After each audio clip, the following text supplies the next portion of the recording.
சிங்கிஸ் ஐத்மாத்தவ் அவர்களின் முதல் ஆசிரியர். பகுதி 4. அநேகமாக நாங்கள் அனைவரும் எங்களுடைய ஆசிரியரை அவருடைய மனிதாபிமானத்திற்காக, நல்ல எண்ணங்களுக்காக, எங்களுடைய எதிர்காலத்தை பற்றிய அவருடைய கனவுகளுக்காக நேசித்தோம். நாங்கள் குழந்தைகளாக இருந்த போதிலும் இவையெல்லாம் அன்றே எங்களுக்கு புரிந்தது என்று எனக்கு படுகிறது. இல்லாவிடில் ஏன் நாங்கள் அன்றாடம் அவ்வளவு தொலைவிற்கு நடந்து சென்று காற்றில் மூச்சு திணறி வெண்பனி குவியல்களில் தட்டு தடுமாறி செங்குத்தான குன்றின் மீது ஏறி பள்ளி செல்ல வேண்டும்? நாங்களாகவே விருப்பப்பட்டுதான் பள்ளி சென்றோம். யாரும் எங்களை அங்கு துரத்தவில்லை. மூச்சு காற்று கூட முகங்களிலும் கைகளிலும் ஆடைகளிலும் உறைந்து பனியாக படிந்து அந்த குளிரான கொட்டகையில் குளிரால் உறைந்து போகுமாறு யாரும் எங்களை கட்டாயப்படுத்தியிருக்க முடியாது. நாங்கள் ஒருவர் மாற்றி ஒருவராக மட்டுமே கணப்பு அடுப்பின் அருகே சென்று சூடு காய்ந்தோம். அந்த நேரத்தில் மற்றவர்கள் தத்தம் இடங்களில் இருந்தபடியே துய்ஷன் சொல்வதை கேட்டுக்கொண்டிருந்தனர். அப்படிப்பட்ட குளிர்மிக்க நாட்களில் ஒன்றில், அது ஜனவரி மாத இறுதி என்று இப்பொழுது எனக்கு நினைவிருக்கிறது, துய்ஷன் வீடு வீடாக சென்று எங்களை கூட்டிக் கொண்டு பள்ளிக்கு சென்றார். அவர் மௌனமாக கழுகின் இறக்கைகளை போலிருந்த புருவங்களை சுருக்கியபடி கராரான பார்வையுடன் நடந்தார். அவருடைய முகம் இரும்பை போல இறுகியிருந்தது. நாங்கள் அதற்கு முன் எங்கள் ஆசிரியரை அதற்போல் பார்த்ததே இல்லை. அவரை பார்த்ததும் நாங்களும் அமைதியானோம். ஏதோ கோளாறு நேர்ந்துள்ளது என்று புரிந்தது. பாதையில் பெரிய வெண்பனி குவியல்கள் தென்பட்டால் துய்ஷன் வழக்கமாய் வழி ஏற்படுத்தி கொண்டு முதலில் செல்வார். அவருக்கு பின் நானும், எனக்கு பின் மற்றவர்களும் வருவார்கள். அம்முறையும் குன்றின் அடிவாரத்தில் இரவு நிறைய வெண்பனி விழுந்திருந்த இடத்தை கடந்து முதலில் துய்ஷன் சென்றார்.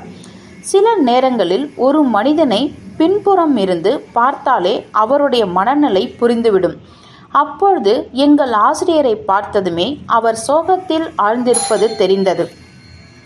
அவர் தலையை கவிழ்த்தபடி கஷ்டப்பட்டு காலடி எடுத்து வைத்தார்.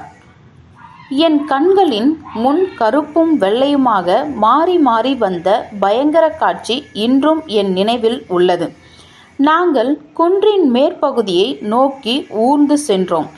எங்களுக்கு முன்னால் துய்ஷனின் முதுகு கருப்பு மேற்கோட்டில் தெரிந்திருந்தது.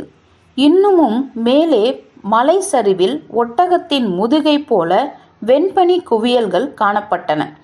அவற்றிலிருந்து வெண்பனியை காற்று வாரி இறைத்து கொண்டிருந்தது.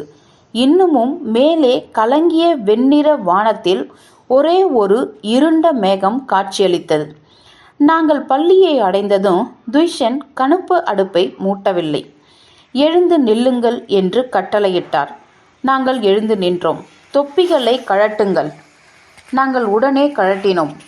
அவரும் தன் தலையிலிருந்த தொப்பியை வெடிக்கென்று கழட்டினார். அவையெல்லாம் எதற்கு என்று எங்களுக்கு புரியவில்லை. அப்பொழுது ஆசிரியர் தடிமல் பிடித்த குரலில் விட்டு விட்டு சொன்னார், லெனின் இறந்துவிட்டார். இப்பொழுது உலகம் பூராவும் மக்கள் துக்கம் அனுசரிக்கின்றனர். நீங்களும் அந்தந்த இடத்திலேயே மௌனமாக நில்லுங்கள். இதோ இந்த படத்தை பாருங்கள். இந்த நாள் உங்களுக்கு மறக்காமல் இருக்கட்டும். பள்ளியை பெரும் பனிச்சரிவு மூடியது போல் ஒரு நிசப்தம் நிலவியது. ஓட்டைகளின் வழியே காற்று வீசுவது கூட கேட்டது. வெண்பனி வைக்கோலின் மீது விழும் ஓசை கூட கேட்டது. ஓய்வு ஒழிச்சலற்ற நகரங்கள் ஸ்தம்பித்து போன அந்த தருணத்தில் பூமியை அதிர வைக்கும் தொழிற்சாலைகள் நிசப்தமான அந்த வேளையில் முழக்கமிட்டு சென்ற புகைவண்டிகள் வழியில் நின்ற அந்த நேரத்தில் உலகம் முழுவதும் துக்கத்தில் மூழ்கிய அந்த சமயத்தில் மக்கள் என்னும் கடலின் துளிகளாகிய நாங்களும் எங்களுடைய ஆசிரியருடன் சேர்ந்து பள்ளி என்று அழைக்கப்பட்ட யாருமே தெரியாத உறைந்து போன கொட்டகையில் மௌன அஞ்சலி செலுத்தினோம். நாங்கள்தான் அவருக்கு மிக நெருங்கியவர்கள். அவருடைய இழப்பு எங்களுக்குத்தான் மிகவும் சோகமயமானது என்று மனதிற்குள் எண்ணி அவருக்கு பிரியா விடை தந்தோம். எங்களுடைய லெனினோ தனது சற்றே தொளதொளவென வென்ற இராணுவ மேலாடையில் கை கட்டுப்போட்ட நிலையில் சுவரிலிருந்த எங்களை பார்த்து கொண்டிருந்தார். குழந்தைகளே, எவ்வளவு அற்புதமான எதிர்காலம் உங்களுக்காக காத்திருக்கிறது தெரியுமா என்று அதே தெள்ளத் தெளிவான தூய பார்வையால் கூறினார். அந்த நிசப்த நொடியில் உண்மையிலேயே அவர் என் எதிர்காலத்தை பற்றி யோசிப்பதாக எனக்கு பட்டது. பிறகு துஷன் கண்களை துடைத்து கொண்டு கூறினார், நான் இன்று மாவட்ட தலைநகருக்கு செல்கிறேன். நான் கம்யூனிஸ்ட் கட்சியில் சேரப்போகிறேன். 3 நாட்கள் கழித்து திரும்புவேன். அந்த 3 நாட்கள்தான் நாங்கள் கழித்த குளிர்கால நாள்களிலே மிக கொடுமையானவாக என்றுமே எனக்கு தோன்றுகிறது. நம் உலகை விட்டு பிரிந்த ஒரு மாபெரும் மனிதனின் இடத்தை நிரப்ப மகத்தான இயற்கை சக்திகள் ஏதோ முயற்சிப்பதை போலிருந்தது. காற்று சற்றும் தணியாமல் மூர்க்கத்தனமாக வீசியது. பனிப்புயல் அடித்தது. கடும் குளிர் நிலவியது. இயற்கை நிம்மதியற்று துடித்தது. பூமியில் உருண்டு புரண்டு மோதி அழுதது. தாழ்வாக இறங்கிய கருமேக கூட்டங்களின் ஊடே இருண்டு போய் மலையடிவாரத்தில் இருந்த எங்கள் கிராமம் நிசப்தத்தில் மூழ்கியது. புகைப்போக்கிகளிலிருந்து மெல்லிய புகை மேலெம்பி சென்றது. மக்கள் வீடுகளை விட்டு வெளியே வரவே இல்லை. போதாக்குறைக்கு ஓநாய்கள் வேறு அலைந்தன. அவை பகலில் கூட துணிவோடு பாதைகளுக்கு வந்தன. இரவிலோ கிராமத்தில் அருகே அலைந்தபடி அதிகாலை வரை பட்டினி ஊளையிட்டன. எனக்கு எங்கள் ஆசிரியர் நினைத்தால் ஏனோ பயமாக இருந்தது. இத்தகைய கடுங்குளிரில் மென்மயிர் கோட்டின்றி சாதாரண மேற்கோட்டில் பாவம் என்ன செய்வார்? துஷ்யன் திரும்பி வரவேண்டிய நாளன்று எனக்கு பைத்தியமே பிடித்த போலிருந்தது. ஏதோ சரியில்லை என்று உள்ளுணர்வுக்கு தெரிந்தது போலும் அவ்வப்பொழுது வீட்டை விட்டு வெளியே வந்து ஆசிரியர் வருகின்றாரா என்று பனி படர்ந்து அளவற்ற ஸ்டெஃபியை பார்த்தேன். ஆனால் ஒரு ஆள் கூட தென்படவில்லை. எங்கள் ஆசிரியரே எங்கே? உங்களை காணோம். உங்களை கெஞ்சி கேட்டுக்கொள்கிறேன், தாமதப்படுத்தாதீர்கள். விரைவில் திரும்பி வாருங்கள். நாங்கள் உங்களுக்காக காத்திருக்கின்றோம். புரிகின்றதா? ஆனால் ஒரு ஆள் கூட தென்படவில்லை. என்னுடைய மௌன அறைக்கூவலுக்கு ஸ்டெப்பி செவிமடுக்கவில்லை. நான் ஏனோ தெரியவில்லை அழுதேன். நான் அங்கும் இங்கும் சென்று வந்ததை என் சித்தியால் சகித்து கொள்ள முடியவில்லை. கதவுகளை நிம்மதியாக விடப்போகிறாயா இல்லையா? எங்கே உன் இடத்தில் உட்கார்ந்து ராட்டையை கையில் எடு. குழந்தைகளுக்கு எல்லாம் காற்றடிக்குது. இன்னொரு தடவை மட்டும் வெளியே போகப்பார். விரலை ஆட்டி மிரட்டிய அவள் அதற்கு மேல் என்னை வீட்டிலிருந்து வெளியே போகவிடவில்லை. இருட்டி கொண்டு வந்தது. ஆசிரியர் திரும்பிவிட்டாரா இல்லையா என்று எனக்கு தெரியவில்லை. அதனால் நான் நிம்மதியற்று இருந்தேன். துஷன் ஏற்கனவே திரும்பியிருப்பார் என்று எனக்கு நானே சில சமயம் சமாதானம் கூறிக்கொண்டேன். ஏனெனில் இதுவரை ஒரு முறை கூட அவர் சொன்ன நாளில் திரும்பியது இல்லை. வேறு சில தருணங்களிலோ அவர் நோய்வாய்ப்பட்டு மெதுவாக நடப்பதாகவும் அப்பொழுது புயற்காற்று வீசி இரவில் ஸ்டெப்பியில் அவர் வழி தவறி விட்டதாகவும் எனக்கு தோன்றியது. சரியாக வேலை செய்ய முடியவில்லை. கைகள் நான் சொல்வதை கேட்க மறுத்தன. நூல் அவ்வப்பொழுது அருந்தது. இதனால் என் சித்திக்கு ஆத்திரம் வந்தது. உனக்கு என்ன ஆச்சு இன்னைக்கு? உன் கை மரக்கையா என்ன? என்னை பார்த்து மேலும் அவளுக்கு ஆத்திரம் பற்றி கொண்டு வந்தது.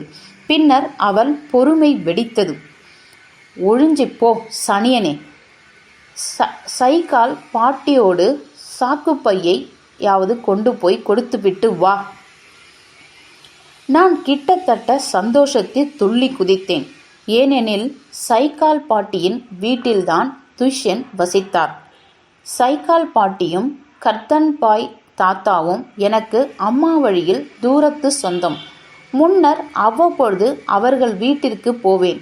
சில சமயம் இரவில் அங்கேயே தங்கிவிடுவதும் உண்டு.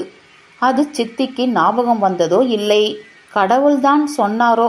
சாக்குப்பையை வீசி எரிந்துவிட்டு சித்தி சொன்னாள், இன்னைக்கு உன்னோட எனக்கு சலிச்சு போச்சு. இங்கிருந்து போ. அவங்க சரின்னா ராத்திரி அங்கேயே தங்கு. இங்கிருந்து கண் காணாமல் ஓடு.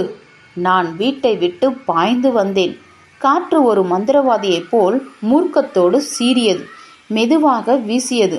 பின் திடீரென்று பெரும் வேகத்தோடு வீசி முல்லை போல் வெண்பனியை சூடான முகத்தில் வாரி அடித்தது.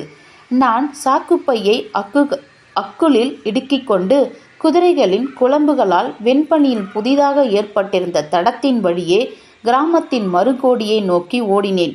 என் மனதிலோ ஆசிரியர் வந்திருக்க மாட்டாரா என்ற ஒரே எதிர்பார்ப்பு மட்டுமே இருந்தது.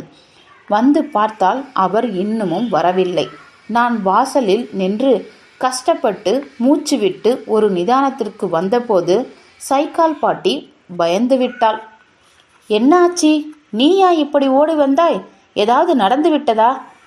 இல்லை, சும்மாதான். இதோ சாக்குப்பையை கொண்டு வந்தேன். இன்னைக்கு ராத்திரி இங்கேயே தங்கட்டுமா? தங்கு கண்ணே. அடிப்பாவி, பாட்டியை பயமுறுத்தி விட்டாயே. உன்னை என்ன இலையுதிர் காலத்திலிருந்தே காணோம். வா, நெருப்பு பக்கத்தில் வந்து உட்கார்ந்து சூடுபடுத்திக்கோள். ஏய் கிழவி, நீ இறைச்சியை எடு, நம்ம பொண்ணுக்கு தரலாம். துஷ்யனோ இப்ப வந்துடுவான். ஜன்னல் அருகே அமர்ந்து பழைய குளிர்கால காலணிகளை தைத்து கொண்டிருந்த கர்தன் பாய் பேச்சில் நுழைந்தார். அவன் எப்போவோ வந்திருக்கணும். பரவாயில்ல, இருட்டுறதுக்குள்ள வந்துடுவான். நம்ம குதிரை வீட்டுக்கு கூட்டி வந்துடும். மெதுவாக இரவும் வந்தது. என் நெஞ்சு விழிப்புணர்வோடு இருந்தது. நாய்கள் குரைத்தாலோ மனித குரல்கள் கேட்டாலோ இதயம் அப்படியே பதட்டத்தோடு உறைந்து போலிருந்தது. துஷ்யனோ திரும்பவில்லை. பாட்டி பேசியபடியே நேரத்தை கடத்தியதால் பரவாயில்லை. இப்படியாக அவர் எப்பொழுது வருவார் என்று வழி மீது விழி வைத்து காத்திருந்தோம். நள்ளிரவு வாக்கில் கர்தன்பாய் சோர்வோடு கூறினார், ஏ கிழவை, படுக்கை போடு. அவன் இன்று வரமாட்டான். நேரமாகிவிட்டது. அதிகாரிகளுக்கு எப்போவோ வேலை இருக்கும். அதனால தான் தாமதம். இல்லாவிடில் எப்போதோ வீட்டிற்கு வந்திருப்பான். தாத்தா படுக்க தயாரானார். எனக்கு மூலையில் கணப்பு அடுப்பு அருகே படுக்கை விரித்தார்கள். ஆனால் என்னால் தூங்க முடியவில்லை. தாத்தா இருமினார். இப்படியும் அப்படியுமாக திரும்பி திரும்பி படுத்தார். தொழுகை செய்தார். பிறகு அமைதியின்று தனக்குத்தானே கூறிக்கொண்டார், என் குதிரை அங்கே எப்படி இருக்கோ. புல்கட்டை யாரும் சும்மா தரமாட்டாங்க. ஹோர்ஸ் தானியத்தை காசு கொடுத்து கூட வாங்க முடியாது. கர்தன்பாய் விரைவில் கண்ணயர்ந்தான். காற்றோ தணியாமல் வீசியது. கூரை மீது வீசி கூரையிலிருந்த வெண்பனியை அப்படியே புரட்டி கண்ணாடியில் வந்து மோதியது. வெளியில் அடித்த காற்றில் சுவர்களில் வந்து பனி மோதுவது நன்கு கேட்டது. தாத்தாவின் வார்த்தைகள் என்னை சாந்தப்படுத்தவில்லை. ஆசிரியர் வந்து கொண்டிருப்பதாக எனக்கு பட்டது. நான் அவரை பற்றியே நினைத்தேன். அவர் பனி குவியல்களின் வழியே நடந்து கொண்டிருப்பதையே எண்ணி பார்த்தேன். அப்படியே நான் கண்ணயர்ந்து எவ்வளவு நேரம் ஆகியிருக்குமோ தெரியாது. திடீரென்று ஏதோ ஒன்று என்னை எழுப்பியது. இழிகரமான ஓலம் கிளம்பிய காற்றில் எதிரொலித்தது. ஓநாய். அதுவும் ஒன்றல்ல, ஏராளமான ஓநாய்கள். வெவ்வேறு திசைகளிலிருந்து ஊளையிட்டபடியே அவை நெருங்கி வந்தன. அவற்றின் ஊளை சத்தம் ஒரு பெரிய ஓலமாக மாறி ஸ்டெப்பி பூராவும் ஒலித்தது. அந்த ஓலம் சில சமயம் அருகிலும் சில சமயம் தொலைவிலுமாக மாறி மாறி ஒலித்தது. சில நேரங்களில் அந்த ஓநாய்கள் வெகு அருகில் கிராமத்தின் கோடியில் இருப்பதைப் போல பட்டது. பனிப்புயல் வீசப்போகுது, முணுமுணுத்தாள் பாட்டி. தாத்தா மௌனமாயிருந்தார். எதையோ உற்று கேட்டுவிட்டு படுக்கையிலிருந்து துள்ளி எழுந்தார். இல்லை கிழவி, அது சாதாரணமானதில்லை. அவை யாரையோ துரத்தி வருகின்றன. யாரோ ஆளையோ அல்லது குதிரையோ அவை சுற்றி வளர்க்கின்றன. கேட்கிறதா? கடவுளே, துஷ்யனை காப்பாற்று. அவன் பாவம், அப்பாவி. அவனுக்கு எதை பற்றியும் கவலை இல்லை. கர்தன்பாய் பதட்டத்தோடு இருட்டில் மென்மையின் மேற்கோட்டை தேடினார். ஏ கிழவி, விளக்கை தா. ஓ கடவுளே, சீக்கிரம் தாயேன். அஞ்சி நடுங்கியபடியே நாங்கள் படுக்கையிலிருந்து எழுந்து சைக்கால் பாட்டி விளக்கை ஏற்றுவதற்குள் ஓநாய்கள் மூர்க்கத்தனமான ஓலம் அதை யாரோ கையால் பிடித்து அடக்கியது போல திடீரென்று அடங்கியது. சனியன்கள் பிடித்து விட்டிருக்கும். கர்தன்பாய் கத்தியபடியே கழியை எடுத்துக்கொண்டு கதவை நோக்கி பாய்ந்தார். அந்த நேரத்தில் நாய்கள் குரைத்தன. அப்பொழுது யாரோ காலை வெண்பனியில் இழுத்தபடியே ஜன்னல் அருகே ஓடி வந்து உறக்க பொறுமையின்றி கதவை தட்டினர். உறைபனி கலந்த காற்று அறையினுள் நுழைந்தது. அது சற்று அடங்கியதும் பார்த்தால் அங்கே துஷன் நின்றார். வெளிரி போய் மூச்சிறைத்தபடி தட்டு தடுமாறி நின்ற அவர் வாசலை தாண்டி உள்ளே வந்து சுவரில் சாய்ந்து கொண்டார். துப்பாக்கி, பெருமூச்சு விட்டு சொன்னார் துஷன்.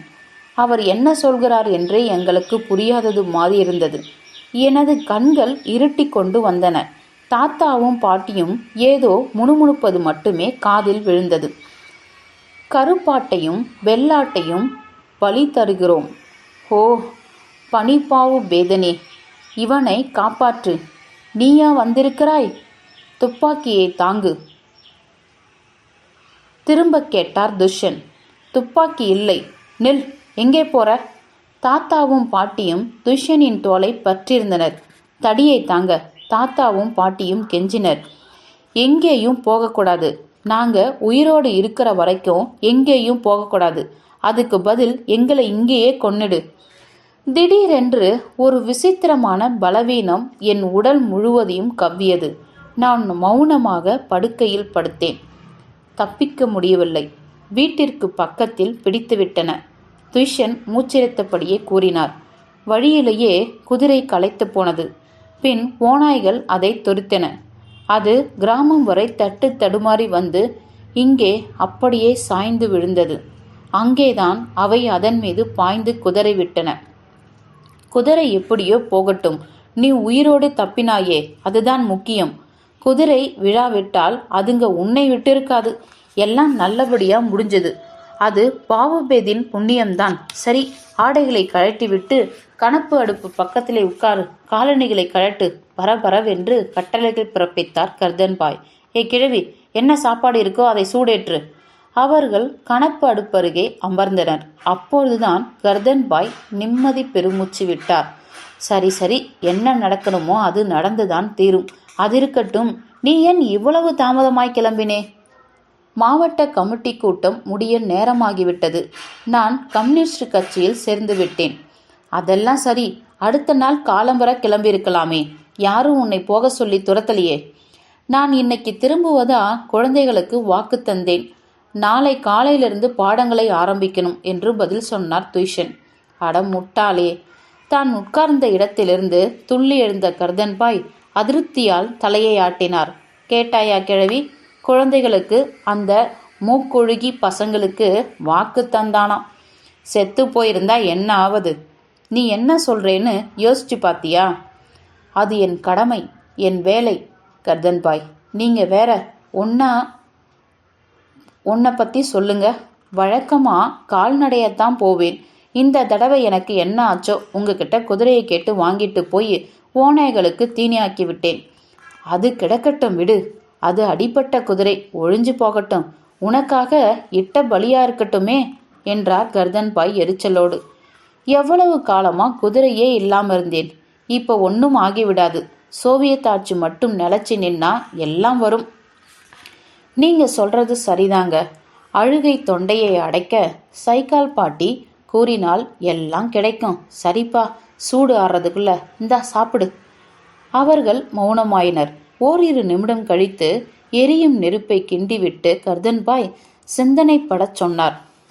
துஷன், உன்னை பார்த்தா முட்டாளாக தெரியவில்லை. மாறாக நீ புத்திசாலி. எதுக்காக இந்த பள்ளிக்கூடத்தையும் ஒன்றும் தெரியாத குழந்தைகளையும் இழுத்து போட்டு மாரடிக்கிற என்று எனக்கு புரியவே மாட்டேங்குது. உனக்கு என்ன வேற வேலை கிடைக்கலையா? யாராவது இடையன்கிட்ட போய் சேரு, நல்ல வசதியா வாழலாம். கர்தன்பாய், நீங்க எனக்கு நல்லதுதான் சொல்றீங்கன்னு புரியுது. ஆனா இந்த ஒன்றும் புரியாதவங்களும் பின்னாடி உங்களை மாதிரியே எதுக்கு பள்ளிக்கூடம், எதுக்கு படிப்புன்னு சொன்னா சோவியத் ஆட்சி ரொம்ப நாளைக்கு நிலச்சி நிற்காது. சோவியத் ஆட்சி நிலச்சி நின்று நல்லா இருக்கணும்னு தானே நீங்க ஆசைப்படுறீங்க. அதனால பள்ளிக்கூடம் ஒன்று எனக்கு சுமை இல்லை. என்னால் மட்டும் குழந்தைகளுக்கு நல்ல பாடம் சொல்லி தர முடிஞ்சுதுன்னா வேற ஒன்றும் எனக்கு வேண்டாம். லெனின் என்ன சொன்னார்னா, ஆமாம் வந்து துஷ்யனின் பேச்சில் குறுக்கிட்ட கர்தன்பாய் சிறிது நேரம் மௌனமாயிருந்த பின் கூறினார். பார், நீ ரொம்ப துக்கப்படுற. ஆனால் கண்ணீர்லேயே லெனினை பிழைச்சு வைக்க முடியாது. பூமியிலே மட்டும் அந்த மாதிரி ஒரு சக்தி இருந்துச்சுன்னா மற்றவங்களுக்கு வருத்தம் இல்லை. மற்றவங்க சோகப்படலேன்னு நினைக்கிறியா? என் நெஞ்ச பாரு. அங்க இதயம் சோக கண்ணீர் விடுது. இது உன் கொள்கைக்கு சரிப்பட்டு வருமோ என்னவோ தெரியாது. லெனின் வேற மதத்தவராயிருந்தாலும் நான் அவருக்காக ஒரு நாளைக்கு 5 முறை தொழுகை நடத்துகிறேன். சில சமயம் நாம் எவ்வளவுதான் வருத்தப்பட்டாலும் ஒரு பிரயோஜனமும் இல்லைன்னு தோணுது துஷ்யன். நான் என் வயசுக்கு ஏற்றபடி யோசித்தேன். லெனின் மக்கள் மத்தியில் தங்கிட்டாரு துஷ்யன். அவர் ரத்தம் மூலம் அப்பா கிட்ட இருந்து மகன்களுக்கு செல்வார். கர்தன்பாய், நீங்கள் சொன்னதுக்கெல்லாம் ரொம்ப நன்றி. நீங்கள் நினைக்கிறது எல்லாம் சரி. அவர் நம்ம விட்டுட்டு போயிட்டாரு. நாம் இப்போ வாழ்க்கையை லெனின் வச்சு மதிப்பிட போகிறோம். அவங்களுடைய பேச்சை கேட்ட எனக்கு ஏதோ மெதுவாக சுயநினைவு வருவது போலிருந்தது. முதலில் எல்லாம் கனவை போலிருந்தது. துஷ்யன் உயிரோடு எவ்வித பாதிப்பும் இன்றி வந்து சேர்ந்ததை என்னால் நீண்ட நேரம் நம்பவே முடியவில்லை. பின்னர் அடக்க முடியாத மட்டற்ற மகிழ்ச்சி பதட்டம் தணிந்த என் மனதினுள் தென்றல் காற்றை போல் புக நான் அந்த காற்று வீச்சில் மூழ்கி தேம்பி தேம்பி அழுதேன். அநேகமாக என்னை போல் யாருமே எப்பொழுதும் இவ்வளவு மகிழ்ச்சி அடைந்திருக்க முடியாது. என்னை பொறுத்த மட்டில் அந்த தருணத்தில் அக்குடிசை புயல் வீசிய அந்த இரவு, கர்தன்பாயின் ஒரே குதிரையை கிராமத்தின் ஓரத்தில் குதிரை போட்ட ஓநாய் கூட்டம் எதுவுமே நிலவில்லை. ஒளியைப் போல முடிவற்று அளவற்ற அசாதாரணமான மகிழ்ச்சியை என் இதயம், மூளை, உடல் முழுவதும் உணர்ந்தேன். நான் விசும்போது கேட்கக்கூடாது என்பதற்காக தலையை போக்கிக் கொண்டு வாயை இறுக மூடிக்கொண்டேன். என்றாலும் துஷ்யன் கேட்டார், யாரங்கே கணப்படுப்பின் பின் விசும்புவது? அது அல்தினாய், பயந்து போயிட்டா, அதான் விசும்புறாள் என்றாள் சைக்கால் பாட்டி. அல்தினா? அவள் இங்கே வந்து? தன்னிடத்திலிருந்து துள்ளி எழுந்த துஷ்யன் என் தலைமாட்டு அருகே முழங்காலிட்டு அமர்ந்து என் தோளை தொட்டார். அல்தினாய், உனக்கு என்னவாயிற்று? ஏன் நீ அழுகிறாய்? நானும் சுவரை நோக்கி திரும்பி முன்னை விட அதிகமாக கண்ணீர் விட்டேன். என்னாச்சுமா? எதுக்காக நீ பயந்தே? அப்படி செய்யலாமா? நீ பெரியவளாச்சே. எங்கே என்னை பாரு பார்க்கலாம். நான் துஷ்யனை இறுக கட்டிப்பிடித்து அவருடைய தோளில் என் ஈரமான சூடான முகத்தை புதைத்து அடக்க முடியாமல் தேம்பி அழுதேன். என்னால் என்னை கட்டுப்படுத்தவே முடியவில்லை. நான் மகிழ்ச்சியில் திக்குமுக்காடினேன். என்னால் சாந்தமடையவே முடியவில்லை. அவளுக்கு நெஞ்சு வலிக்குது போல. கவலைப்பட்டா கர்தன்பாயும் தன்னிடத்திலிருந்து எழுந்தார். ஏ கிழவி, எங்கே? ஏதாவது மந்திரியா? ஆகட்டும், சீக்கிரம். அவர்கள் அனைவரும் திடீரென்று திடுக்கிட்டு போயினர். சைக்கால் ஏதோ மந்திரம் சொல்லி என் முகத்தில் குளிர் நீரையும் வெந்நீரையும் மாறி மாறி தெளித்தாள். நீராவியை வீசியபடியே என்னோடு சேர்ந்து அழுதாள். என்னால் உணர இயலாத, ஏன் என்னால் சொல்ல முடியாத மாபெரும் மகிழ்ச்சியால் என் நெஞ்சம் வலித்தது என்பது மட்டும் அவர்களுக்கு தெரிந்தால் எப்படி இருக்கும்? நான் சாந்தமடைந்து கண்ணயரும் வரை துஷ்யன் என்னருகே அமர்ந்து சில்லிட்டு போன தன் கையால் என் சூடான நெற்றியை தடவி கொடுத்தான். பனிகாலம் மறைந்து கொண்டிருந்தது. வசந்தம் நீல நிற வானத்தை தூது அனுப்பியது. பனி உருகி விரிந்து பரந்த சமவெளி பகுதியிலிருந்து கதகதப்பான காற்று வீசியது. வசந்த மண் வாசனையும் புத்தம் புது பாலின் மனமும் காற்றோடு கலந்து வந்தன. வெண்பனி குவியல்கள் உருகின. மலைகளின் மீதிருந்த பனிக்கட்டிகள் கரைந்து ஓடைகள் தோன்றின. இவை சிறிது சிறிதாக அளவில் பெரிதாகி வெள்ளம் புரண்டோடும் மலையாறுகளாயின. இவை ஓடும்போது மண்ணரித்து போன பள்ளங்களில் பேர் இரைச்சல் எழுந்தது. அநேகமாக அதுதான் என் இளம் பருவத்தின் முதல் வசந்த காலமாய் இருந்திருக்க வேண்டும். எது எப்படி இருந்தாலும் அந்த வசந்தம் முந்தைய வசந்த காலத்தை விட அழகானதாக எனக்கு பட்டது. எங்களுடைய பள்ளிக்கூடம் இருந்த குன்றிலிருந்து பார்த்தபொழுது அற்புதமான வசந்த காலத்து பூமி கண்களுக்கு தெரிந்தது. மலையிலிருந்து பூமி ஏதோ கைகளை அகல விரித்தபடி ஓடி வருவதை போலிருந்தது. அதனால் நிற்க முடியாதபடி சூரியனும் எளிய கற்பனை புகைமூட்டமும் படிந்து நிற்கும் ஸ்டெப்பியின் மின்னும் வெண்ணிற தொடுவானம் வரை அது சென்றது. எங்கோ தொலைதூரத்தில் பனி உருகியதால் உண்டான சிறு ஏரிகள் நீல நிறத்தில் மின்னின. எங்கோ தொலைதூரத்தில் குதிரைகள் கனைத்தன. எங்கோ தொலைதூரத்தில் நாரைகள் தம் இறக்கைகளில் வெண்ணிற மேகங்களை சுமந்தபடியே வானில் பறந்தன. அந்த நாரைகள் எங்கிருந்து பறந்து வந்தன? தமது அலுப்பூட்டும் எக்கால ஒலியால் அவை நம் இதயங்களை எங்கு அழைக்கின்றன?